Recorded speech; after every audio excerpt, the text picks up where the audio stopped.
atau digembalakan, atau dia amilatun atau dia sapi betina yang dipekerjakan. Jadi maksudnya itu ini kan ada model dua sapi. Satu sapi misal sebut saja ya, kalau di Jogja itu ada sapi perah misalnya. Tahu sapi perah ya? Jangan-jangan teman-teman nggak tahu sapi lagi. Tahu sapi ya? Tahu, Ustaz. Tahu. Alhamdulillah. Ya alhamdulillah kalau tahu. Sapi Ustaz. itu yang suaranya itu mo gitu ya, itu sapi. Takutnya anak milenial nggak tahu sapi. Nah, sapi itu ada yang dia itu khusus diternakkan untuk dagingnya. Artinya dia diternakkan untuk digemukkan. Ada yang dia itu diternakkan untuk diperah sapinya, diperah susunya. Nah, ada juga sapi itu yang diajak untuk membantu tuannya, seperti membajak sawah. Ya, ada juga yang angkat-angkat barang, dikasih kayak delman ya, kayak delman itu ya. Biasanya pakai 2 sapi, itu yang punuknya itu tinggi ya, artinya yang sapi sehat itu biasanya buat ngangkut-ngangkut hasil pertanian. Nah, jadi mereka nanya gitu. Innal baqara, sesungguhnya sapinya itu, nah ini dijawab ya. Ai jinsahu, yaitu jenisnya manutu apa manta? Innal baqara al-manuta, yaitu sifatnya atau disifati bima zukira, sebagaimana disebut. Apa sebagaimana disebut yang bagaimana? Mereka kan nanya kira-kira umurnya berapa. Ya, disebutkan la faridun wala bikrun. Ya, enggak tua enggak muda. Kemudian warnanya apa? Safraun faqiun.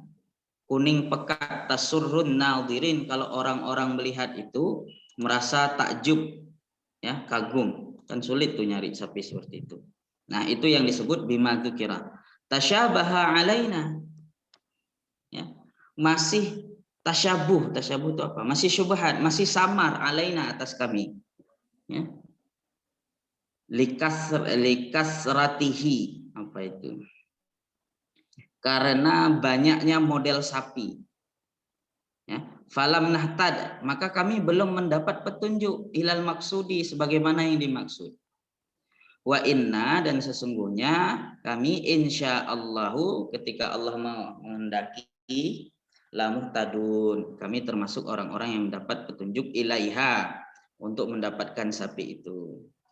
Fil hadithi, dalam sebuah hadis, lam yastasnu. Ya. Ini kok suara saya menggema ya?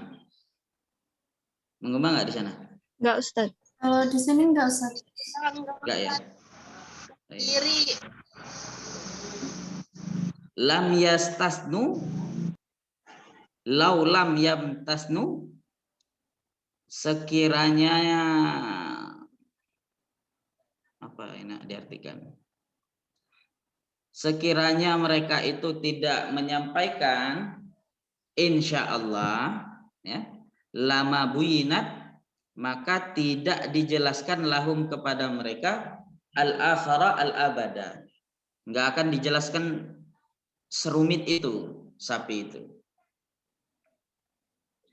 Qala, lalu Musa berkata, innahu, sesungguhnya, yaqulu, berfirmanlah Allah, innaha, bahwasanya sapi itu, bakaratun, bagi sapi itu, la dalulun, apa itu? Tidak dipekerjakan, ghairu muzallalatin bil amali, yaitu ya memang sapi yang enggak pernah dipekerjakan. Tusirul arda, yaitu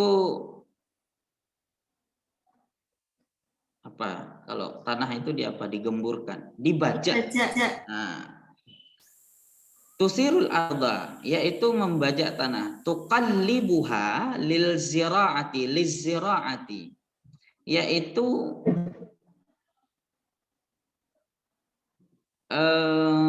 apa tuqallibuha? Itu sama seperti tusirul arda. Itu artinya sama. Artinya untuk membajak. Wal jumlatu, dan adapun jumlah atau kalimat zalulun itu ialah sifatun zalulun, sifat zalulun yang menunjukkan dia itu tidak bekerja, zalul. Dakhilatun, yang termasuk fin nahyi, dalam larangan. Artinya yaitu sapi betina yang tidak dipekerjakan. Ya, berarti ini sapi ternak ya. Walaupun sapi semua diternak ya. Wala taskil hartha, dan dia itu tidak mengairi perkebunan atau tanaman. Al-arda, yaitu tanah, al-muhayya'ata, yang diairi, liziraati, untuk perkebunan atau untuk tanaman.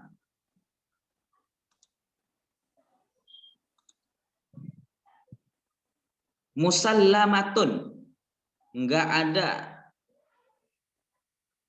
apa musallamatun itu, enggak cacat ya, enggak cacat. Minal uyubi, dari tanda-tanda kecacatan.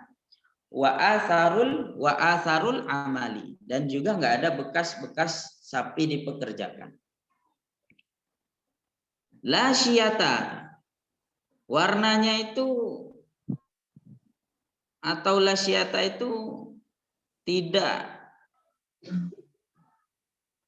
apa ini kalau artinya? La syiyata, enggak belang. Nah, itu terjemahan depak ya. La syiyata, tidak belang. Apanya? Launon, seharusnya launan. Warnanya. Fiha ghairu launiha, artinya dia itu enggak belang. Ghairu launiha, yaitu warna aslinya, bukan warna belangnya, warna aslinya. Qalu, mereka berkata, al-ana ji'ta bil haqq, sekarang ya, mereka berkata, al-ana, sekarang, ji'ta, telah datanglah kepadamu, bil haqqi, dengan sebuah kebenaran. Nataqta, maka kalau teman-teman nanti cari arti al-insu, itu adalah hayawanun natiq. Itu kalau dalam ilmu balaghah ya, itu artinya hewan natiq, yang dia itu bisa bicara. Kita disebut hewan. Saya bukan, nggak tahu teman-teman. Artinya makhluk ya, makhluk itu artinya luas ya, yang diciptakan. Makhluk itu bisa manusia, bisa jin, bisa hewan yang bisa berbicara, berinteraksi dengan pikiran, disebut dengan hayawanun natiq. Nataqta, berkatalah engkau, bil bayani, dengan penjelasan, at-tami, yang sempurna, yang jelas. Jadi udah jelas nih. Semua ciri-cirinya udah jelas. Fatalabuha, lalu mereka mencari akan bakarah tersebut. Fawajaduha, lalu mereka mendapati sapi betina itu, indal fata, pada seorang pemuda, al-barri, yang pemuda itu berbakti kepada orang tuanya, bi ummihi, berbakti kepada ibunya. Fastarauha, lalu mereka membeli sapi itu bimil imiski hadhaban, dengan sekantong penuh emas. Fadzabahuha, lalu mereka menyembelihnya. Wa makadu, dan hampir-hampir mereka itu tidak yaf'aluna, yaitu mengeksekusi, artinya menyembelih. Kenapa? Lighala'i thamaniha, karena mahal sekali sapinya. Kira-kira sekarang ada sapi enggak yang sekantong emas? Ya, mentok-mentoknya kan sapi Jokowi kemarin ya. Sapi Jokowi kemarin itu berapa? 150 juta ya. Kan belinya tuh di daerah sini ya. Artinya kalau di sini itu banyak jasa penggemukan. Nah, antum kalau yang rasa-rasanya kurus itu boleh pakai jasa penggemukan. Ya, supaya dagingnya nanti tebal. Kalau sapi itu kan makin gede makin mahal. Ya. Kalau manusia makin gede makin nggak produktif biasanya ya. Nggak bisa bangun lah. Ada orang yang beratnya sampai 300 kg. Saya nggak bisa bayangin tuh bisa bangun nggak dia tuh ya. Kayak di YouTube itu. Maka pola makan harus dijaga. Nah, lighala ithamaniha, karena mahalnya sapi tersebut. Wa fil hadisi, ya, dalam sebuah riwayat disebutkan lau dzabahu, sekiranya mereka itu langsung mengeksekusi, artinya langsung menyembelih, ya, baqaratun, yaitu sapi betina itu, ya, kanat la ajza'athum, ya, maka apa yang nak diartikan nih? Kanat la ajza'athum, maka adalah bagi mereka itu kecukupan. Ya. Jadi bahasa manusianya begini, lauzabahu baqaratun kanat la ajza'athum. Sekiranya mereka langsung mengeksekusi sapi tersebut, maka udah selesai masalahnya. Ya, udah cukup masalahnya. Jadi nggak perlu nanya lagi. Langsung aja cari sapi betina, langsung disembelih. Walakin akan tetapi syaddadu, mereka membuat susah diri mereka, anfusihim, diri mereka. Fasyaddadallahu alaihim, maka Allah itu akan memberatkan pekerjaan mereka. Wa id qataltum. Fakulna dulu nih. Betul ya? Mana sekarang? Wa id qataltum. Dan ketika kalian membunuh nafsan, satu jiwa, faddaratum, itu berarti musyarakah, saling ya, saling menunjuklah kalian. Nah, jadi kalau ada orang itu dituduh maling, ya, oh bukan saya tapi dia, nah itu apa bahasanya? Itu saling tuduh ya, saling nunjuk-nunjuk gitu ya. Nah, kamu yang nyuri, bukan, tapi Hilma bukan, bukan saya, Safi bukan saya, dia nunjuk semua. Nah, karena nggak ada yang ngaku. Jadi kalau sekarang itu kan bisa dengan ilmu intelijen itu enggak saking hebatnya. Untuk teman-teman mengikuti kasus HAM, salah satu yang terkenal di Indonesia itu pembunuhan aktivis sosial namanya Munir. Ya. Tahu nggak? Nggak tahu.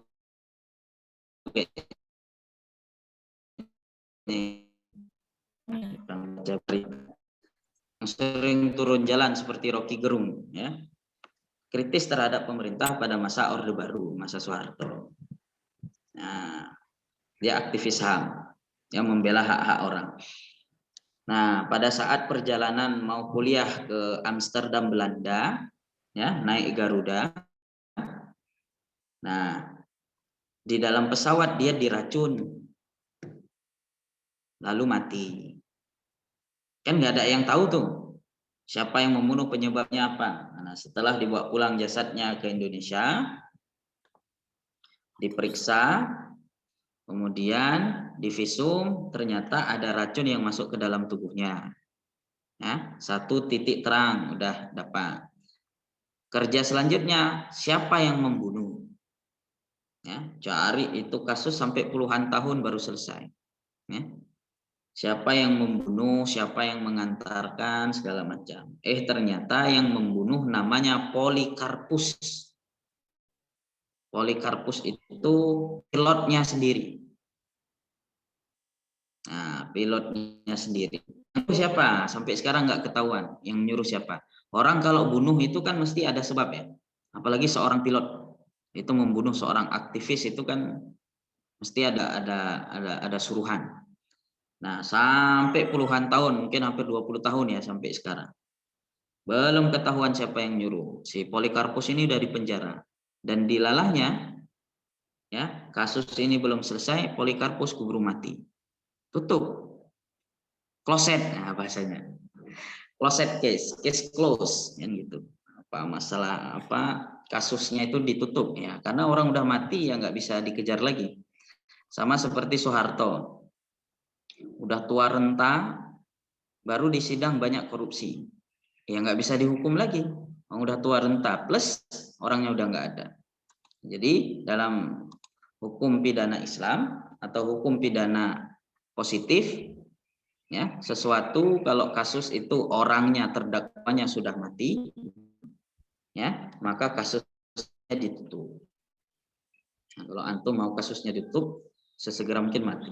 Kalau punya kasus, maka hidup kan paling enak nggak punya kasusnya. Sebulan dapat 2 juta nikmati, nggak usah kejar-kejar sampai 10 juta. Bisa naik motor bebek Jupiter, ya nikmati. Bisa naik NMAX, ya nikmati. Bisa punya pesawat pribadi, ya nikmati juga. Jadi nggak usah bergaya di luar kebiasaan dompet. Ya, kalau dompetnya bisa makan di angkringan, ya makan di angkringan. Nggak usah sok-sokan makan di street babakaran misalnya. Atau makan di chicken chop, steak and shake. Atau stick lover dan lain sebagainya. Kenapa? Ya karena dompet kita cuma cukup untuk angkringan. Nah, jadi kehidupan itu sesuai dengan kebutuhan. Sama ketika kita berdoa kepada Allah, banyak permintaan kita, tapi yang Allah berikan itu adalah sesuai kebutuhan kita. Ya. Teman-teman sekarang mungkin ya Allah minta beli mobil, dikasih motor. Loh kenapa? Nanti kalau dikasih mobil kalian nggak belajar, jalan terus, jalan-jalan terus ya, kena tilang. Mana tadi? Faddaraktum, ya, saling menuduh. Fihi idghamud dali, di dalamnya itu ada idgham dal fitai pada tak, ya. Ai yang menunjukkan apa? Takhasamtum, ya, menunjukkan saling tidak harmonis, saling tuduh menuduh, saling bertengkar, watadafa'tum dan saling menuduh, ya. Fiha di dalamnya. Wallahu dan adapun Allah itu mukhrijun, mengeluarkan, kalau bahasa Depaknya itu menyingkap, mudhirun menampakkan, ma apa-apa, kuntum yang adalah kalian itu taktumuna, yang sekalian sembunyikan, min amriha dari perkara tersebut. Wahada dan adapun ini i'tiradun merupakan teguran, ya, atau penegasan. Wahwa dan adapun dia itu awwalu qissati, baru permulaan kisah. Fakulna lalu kami berfirman, idribuhu, ya, pukullah oleh kalian, pukullah dia, hu ya, pukullah oleh kalian, hu padanya siapa? Ai al-qatila, yaitu pada si mayat. Pakai apa pukulnya? Biba'dhiha, dengan sebagian anggota tubuh ha, hanya kembali ke bakaratun, ya. Disuruh pukul mayat tersebut karena nggak ada yang ngaku, saling menuduh. Mayat itu disuruh pukul sama sebagian anggota tubuhnya. Faduriba bilisaniha, maka dipukul pakai lidahnya sapi. Au ajbi dzambiha, atau dengan ekornya. Ya, ujung ekornya. Tahu ujung ekor ya? Kalau cambuk itu kan punya ujung ya. Yang kalau kena itu kan sakit tuh. Nah, itu maksudnya ajbi zambiha itu zanabiha. Ajbi zanabiha itu maksudnya itu ujung ekor. Setelah dipukul, fahayyiha, fahayyu. Nah, sorry. Hayya, fahayya. Tapi cocok nggak nih? Mana dia kok hilang? Nah, fahayya. Lalu dia hidup. Waqala, dan udah hidup, lalu berkata, qatalani fulan, yang membunuh saya itu adalah fulan wa fulan. Li benai ammihi, yaitu anak dari pamanku atau anak dari pamannya, artinya sepupunya. Ya. Wa mata, kemudian udah mengatakan itu wa mata, mati lagi dia.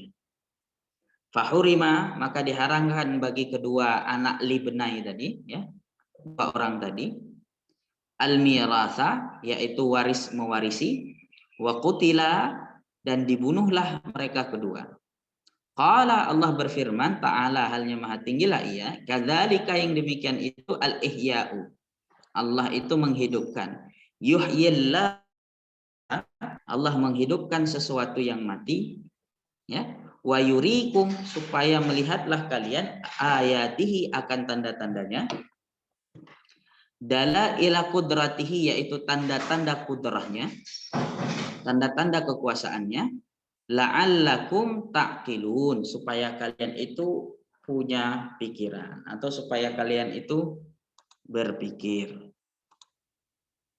Tatadabbaruna, supaya kalian mentadabburi. Fata'lamuna, kalau sudah mentadabburi, kemudian kalian mengetahui annal qadira, bahwasanya yang berkehendak atau yang apa, kudrah iradah itu apa ya? Ya, yang mempunyai kudrah, yang mempunyai kekuasaan, ala ihya'i nafsi ala ihya'i nafsin, ya, atas jiwa, atas satu jiwa, qadirun, itu qadirun adalah Allah. Ala ihya'in nufusi, juga begitu pada orang-orang yang kepada orang-orang yang banyak, menghidupkan orang-orang yang banyak. Fatuk minu, maka kalian harus beriman. Nah, jadi ayat ini syariatnya Nabi Musa dulu, kalau ada satu pembunuhan kemudian tidak diketahui pelakunya, maka caranya itu suruh nyari sapi, ya, kemudian dengan sapi tadi dipukul. Pukul apa? Dipukul mayatnya. Supaya apa? Mayatnya hidup.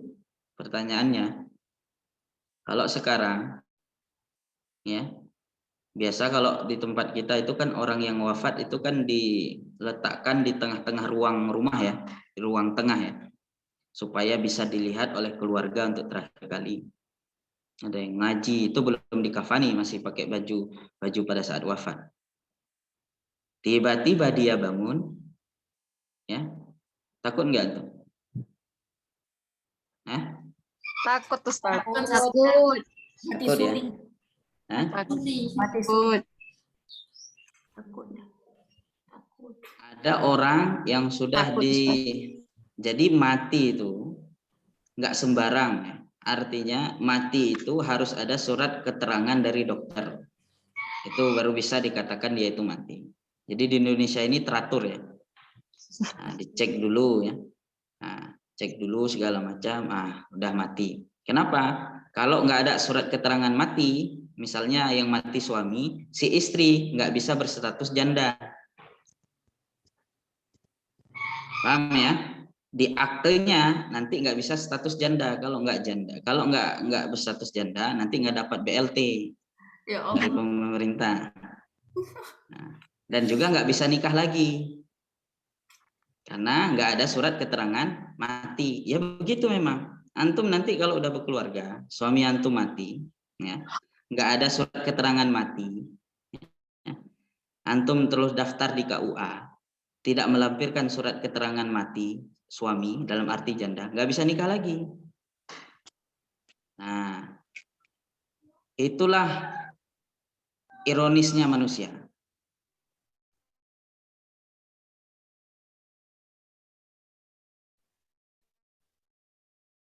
Orang yang takut, betul kan? Lumrahnya manusia begitu. Jadi kalau nggak ada yang takut sama orang yang mati bisa hidup, wah itu dipertanyakan dia. Ya. Sama sebagaimana Nabi takut.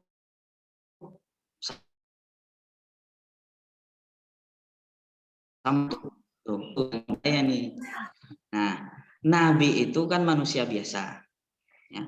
Ana basyarum minkum, saya itu manusia seperti kalian. Anak beliau wafat, beliau nangis. Istri beliau wafat, beliau nangis. Ya. Kakek beliau wafat, beliau nangis. Ya. Artinya beliau itu manusia biasa. Nah, kalau orang galau, orang kesusahan itu kan biasanya cenderung menyendiri. Seperti teman-teman banyak masalah ya. Cenderung menyendiri, nggak pengen ditanya-tanya. Kecuali nanti udah rada enakan baru cari tempat curhat kan biasa begitu. Tapi di awal-awal kita punya masalah, cenderungnya manusia itu kan pengen menyendiri, nggak pengen ditanya-tanya. Nah, Nabi Muhammad pun sama, beliau menyendiri di salah satu tempat yang kita kenal namanya Gua Hira. Nah, di sana itu tempatnya kecil, ya, gelap, batuan, ada di puncak, ya. Sedang menyendiri, kalau bahasa kita bertapa lah, tapi nggak cocok kalau Nabi kita sebut bertapa. Menyendiri atau namanya istilahnya apa ya? Ya menyendiri lah ya. Berhalwat. Nah, berkhalwat ya. Bukan berkhalwat dalam arti negatif ya. Fikih muamalah bukan ya. Nah, berkhalwat artinya menyendiri ya. Nah, sampai disuplai makanan sama istrinya. Sama teman-temannya kan diantar makanan ya, saking banyaknya masalah. Nah, tiba-tiba di tempat gelap itu sendiri datang seorang makhluk yang awalnya nggak dikenal Nabi. Ada bercahaya putih. Ya. Kira-kira Nabi takut nggak pada saat itu? Ketakutan. Nah, itu dalilnya kenapa ya manusia itu takut kepada makhluk yang dia nggak ketahui. Artinya makhluk gaib. Nabi juga ketakutan. Ya, lihat malaikat. Kalau kita nggak usah di gua ya, gua terlalu ekstrim ya. Kita di kamar sendiri, listrik mati, pakai lilin, sedang menyendiri, tiba-tiba ada cahaya, ketakutan nggak? Takut. Takut, pasti takut, kecuali saya, ya, karena yang bawa lilin istri saya, jadi tahu, wah ternyata yang cahaya itu istri saya, misalnya ya, ketakutan. Nah, itu lumrahnya manusia. Sama ketika Nabi ketika awal melihat Jibril, ketakutan sampai pulang ke rumah, ya. Sampai pulang ke rumah kan masih ketakutan sama Khadijah karena istri yang solehah, nggak ditanya-tanya dulu. Nabi berkata, "Zamiluni, zamiluni." Itu kan ada riwayatnya. Ayo tolong selimuti aku, sampai dipeluk kan gemeteran gitu, biasa orang ketakutan. Nah, pada masa Nabi Musa, ya, syariatnya kalau ada orang yang dibunuh tapi nggak ada yang ngaku, itu salah satu caranya adalah cara mayat itu dipukul. Kalau sekarang itu diterapkan kalau syariat dulu diterapkan pada masa sekarang, ekstrim, pada lari semua nih santri-santri PUTM ketika praktek. Nyari lidah sapi, nyari ekor sapi, kemudian mayatnya dipukul, ya, lalu mayatnya hidup. Fahayyu, tiba-tiba hidup sendiri. Waqala, dan berkata-kata, qatalani fulanah, qatalani fulanah misalnya. Yang membunuh saya tuh dia tuh si fulan tuh, si ukhti itu, sebagaimana apa pembunuh diri itu ya. Ya. Itu si ukhti itu udah ngasih tahu, ya, famata, mati lagi. Nah, di dalam Islam itu tidak dikenal, artinya itu syariat orang-orang terdahulu. Nah, maka untuk menyelesaikan satu perkara di dalam hukum Islam ada istilah atau kaidah yang disebut dengan nahnu nahkumu bidzawahir. Seseorang itu dihukumi dengan zahirnya, ya, nggak bisa dihukumi kok pakai hati, itu nggak bisa, pakai perasaan itu nggak bisa, ya. Maka ada hakim itu yang menghukumi itu dia pakai hati sehingga hukumannya itu, ya, nggak objektif. Maka kalau jadi hakim itu harus menguasai betul undang-undang untuk bisa menjatuhkan hukuman. Contoh misalnya ada satu kasus ya di tahun 2015 atau 16. Nah, mungkin teman-teman juga tahu ya. Seorang nenek-nenek ya, mencuri sebatang bambu di samping rumah tetangganya. Kemudian dilaporkan, kan masuk pengadilan. Hakim memutuskan dipenjara sambil menangis. Nggak tega. Tapi udah pekerjaannya menghukumi seseorang dengan zahirnya, nggak dengan perasaan. Kalau pakai perasaan si hakim itu mungkin dibebasin aja, tapi nggak bisa. Karena ini hukum-hukum dunia. Maka kaedah di dalam usul fikih nahnu nahkumu bidzawahir itu diberlakukan di situ. Nah, ketika dia memberikan vonis putusan, ya, mengatakan bahwa si nenek itu dipenjara selama 2,5 tahun atau berapalah itu, sambil menangis karena nggak tega, umur udah 80-an di penjara. Kan kerepotan orang penjara tuh, sipirnya. Masih makan, belum lagi mati nanti kan segala macam. Nah, ada juga kasus orang nyolong ayam. Ya, sama persis, nyolong ayam satu di kampung-kampung banyak ya. Dulu ketika saya selesai mondok UN itu ada jeda 2 bulan, 2-3 bulan itu biasanya untuk mempersiapkan masuk perguruan tinggi. Karena saya hobinya ternak ayam, jadi saya ternak ayam. Ayamnya kalau di tempat saya itu sedang tren-trennya itu ayam jago yang susuknya itu panjang-panjang ya. Ya, untuk biasa diadu kalau di kampung. Lumayan lah ya untuk harga pada saat itu. Ya. Jaga rawat, perawatan, vitaminnya, mandiinnya tiap hari digosok-gosok ya. Nah, mandiin di segala macam lah. Ya kayak orang Jawa pada umumnya lah. Dilalahnya malamnya hilang. Ya. Apalagi itu yang lumayan rada-rada gede ya. Itu kalau dimasak mungkin nggak bisa dimakan karena dagingnya otot semua. Saking kerasnya. Nah, apa yang mau kita sampaikan? Dicuri. Kalau dicuri, maka di dalam Islam itu ada istilahnya sebab musabab. Nanya dulu, kenapa kamu sebab mencuri? Oh, karena kelaparan. Maka hilang hukum di dalam Islam sebagaimana tarikh tasyri' pada masa Umar bin Khattab. Ada seorang pencuri unta datang, ya. Kemudian ketahuan disidang sama Umar, kenapa kok kamu mencuri? Ya Amirul Mukminin, udah seminggu keluarga saya nggak makan. Ya, kalau nggak saya curi ini onta, nanti keluarga saya mati kelaparan. Maka dia dibebaskan hukumannya. Berbeda dengan hukum positif. Ya, hukum positif itu tidak mengenal niat. Ya, tidak mengenal niat. Kenapa kok kamu nyuri motor? Wah, capek Pak. Capek apa? Saya kuliahnya dari Gunung Kidul ke Yogyakarta. 23 kilo. Nah, itu tidak menjadi alasan. Tidak menjadi pertimbangan dalam eksepsi atau nota pembelaan. Tapi yang dihukumi apa? Zahirnya. Maka keluarlah diciptakanlah kaidah tadi. Nahnu nahkumu bidzawahir. Ya, hukum itu ya dihukumi sesuai dengan perbuatan yang tampak.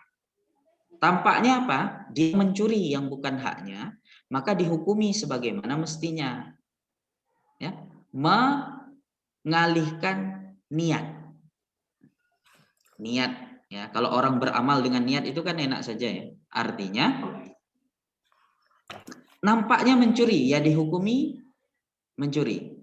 Terlepas niatnya itu untuk apa? Nah, itu hukum, beda hukumnya hukum Islam dengan hukum positif. Nah, tapi jarang ya orang yang menggunakan hukum seperti itu. Itu hanya pada masa Umar dulu kejadian-kejadian seperti itu.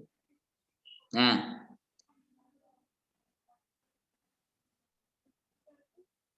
ufahurima maka diharamkan al-mirasa bagi mereka itu harta waris mewarisi. Wa qutila lalu mereka dibunuh. Ya. Qala ta'ala kadzalika, ini sama ya. Yuhyillahul mauta wa yurikum ayatihi. Itu artinya ingin menunjukkan tentang kebesaran Allah, bahwa sesungguhnya Allah itu maha kudrah dan iradah. artinya maha besar. Nah, di lain sisi, di ayat ini juga menunjukkan tentang dalamnya ilmu Nabi Musa, ya, yang disampaikan Allah kepada Nabi Musa. Maka kalau ada orang-orang yang ketika ada satu hukum, kemudian dia bertanya dengan sedetail-detailnya, maka secara otomatis dia mempersulit dirinya sendiri. Ya, maka hakim itu kan biasanya nggak banyak ngomong. Artinya itu ada orang itu, ya, seseorang itu tampak keilmuannya itu dari dia berbicara. Apa yang dia keluarkan, apa yang dia ucapkan, itu mencerminkan keilmuannya. Ya. Orang itu, ya, tercerminkan dari perkataannya. Perkataannya yang dia ucapkan kepada orang itu mencerminkan keilmuannya. Sikap dia terhadap seseorang, baik tidaknya, ya, itu adalah mencerminkan tentang akhlaknya. Jadi misalnya antum sikapnya baik sama orang, ya, itu mencerminkan akhlak antum baik. Nah, jadi orang itu bisa dideteksi dari cara berbicara. Berisi enggak? Ada yang ngomong banyak tapi enggak berisi, sebagaimana peribahasa itu, kosong apa, tong kosong nyaring bunyinya atau bunyinya nyaring. Nah, itulah pokoknya itu ya. Jadi kalau kosong itu kan suaranya menggema. Nah, ibaratnya begitu. Tapi kalau orang berisi itu biasanya enggak banyak bicara. Tapi sekali berbicara berisi. Bukan berarti di dalam Islam falyakul khairan aw liyasmut itu jadi patokan. Jadi di dalam Islam itu kan disebut orang yang beriman, ciri orang yang beriman itu adalah berbicara baik atau diam. Bukan berarti orang Islam itu harus diam. Orang Islam, daiyah seperti antum, itu harus banyak bicara. Tapi kalau banyak bicaranya itu menimbulkan kemadharatan, maka lebih baik diam. Jadi jangan dibalik ya konsepnya ya. Seorang itu harus banyak bicara. Dasarnya ya, orang itu harus banyak bicara. Karena kalian daiyah, ya, artinya pengajak. Tapi kalau dengan banyak bicara itu kalian itu nanti banyak mudaratnya, maka faliyakul khairan aw liyasmut. Maka disuruh diam. Nah, ini membuktikan bahwa di dalam Islam hal-hal kecil pun ya itu tergambar. Maka perkataan yang baik itu seperti apa, Ustaz? Perkataan yang baik itu adalah khairul kalami qalla wa dalla. Ya. Khairul kalami qalla wa dalla. Sebaik-baik perkataan itu yang sedikit tapi tepat. Qalla wa dalla. Ya. Kalau pelawak gimana, Ustaz? Ya mereka nggak bisa diam, memang kerjaannya harus melucu. Stand up komedi gimana, Ustaz? Komika. Ya mereka harus banyak bicara karena kerjaan mereka buat orang ketawa. Nah, jadi dalam bermuamalah pun, ya, itu kan tadi kita berbicara tentang hukum pidana atau fikih jinayat dalam Islam ya. Jadi teman-teman dapat mata kuliah fikih jinayat dapat, ya, hukum perdata dapat, ya, hukum pidana juga dapat. Hukum pidana itu hukum positif, fikih jinayat itu hukum pidananya orang Islam. Nanti semua teman-teman dapat. Nah, semua itu nanti berawal dari bacaan-bacaan kitab. Ya. Kalau enggak bisa baca kitab, makin tinggi semester antum makin bingung. Maka sekarang berdarah-darah dulu. Enggak ada kesuksesan yang tidak diawali dengan kepayahan. Ada keberhasilan yang diawali dengan sesuatu yang enggak enak. Semuanya itu enggak enak. Makanan sehat aja banyak yang enggak enak. Ya. Kalau pengen sehat itu kan makan makanannya kan bukan nasi padang ya. Kalau yang enak-enak itu cenderung banyak penyakitnya. Si padang itu kan lemak semua tuh ya. lemak nabati, lemak jahat, macam-macam lemak ada di situ. Kalau makanan apa? Sayur.